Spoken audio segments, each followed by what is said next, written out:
ఈ రోజు మా మేడం ఇచ్చిన ఫుడ్. కువైట్ లో రెడ్ లైట్ దాటితే 150 దినాలు ఫైన్. హాయ్ ఫ్రెండ్స్, కువైట్ కొత్తగా వచ్చే డ్రైవర్లు గానీ, కువైట్ ఇంట్లో డ్రైవర్లు గానీ ఈ రెడ్ సిగ్నల్ దగ్గర చాలా కేర్ఫుల్ గా ఉండాలి. కువైట్ ట్రాఫిక్ డిపార్ట్మెంట్ తీసుకొచ్చిన ఈ రూల్ లో ఎవరైనా సరే ఈ రెడ్ సిగ్నల్ క్రాస్ చేసి 150 దినాలు ఫైన్. ఇంతకు ముందు 50 దినాలే ఉండేది, ఇప్పుడైతే పెంచినారు.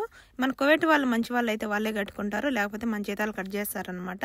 కువైట్ కొత్తగా వచ్చే డ్రైవర్లు కొంచెం కేర్ఫుల్ గా ఉండండి. ఇంక ఇదేమో కువైట్ వాళ్ళ కోసం ఆర్డర్ పెట్టుకున్న ఫుడ్. మాకు కూడా మా మేడం ఆర్డర్ పెట్టింది.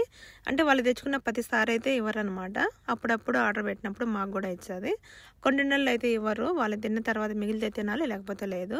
మా మేడం ఏమి ఇచ్చిందో చూద్దాము. ఇదేమో KFC ఒక సమ్మోను, ఇదేమో ఉల్లగడ్డ చిప్స్ అనమాట, తాగడానికి ఒక పెప్సీ, ఇదేమో క్యాబేజ్ సలాడ్. ఇది చాలా బాగుంటుంది అనమాట. ఈ బ్రెడ్ అయితే మనం తినలేము కాబట్టి దీని పక్కన పెట్టేశాను. ఇంక ఇదేమో ఫ్రైడ్ చికెన్, ఇందులో అస్సలు కారం లేదనమాట. ఇవన్నీ నా ఒకదాని కోసం కాదు, మా ఫ్రెండ్కు నాకు అనమాట. ఇవన్నీ ఎందుకు చెప్తున్నా అంటే కువైట్ లైఫ్ అంటే ఇలానే ఉంటుంది. వీడియోకి లైక్ చేసి ప్లీజ్ సబ్స్క్రైబ్.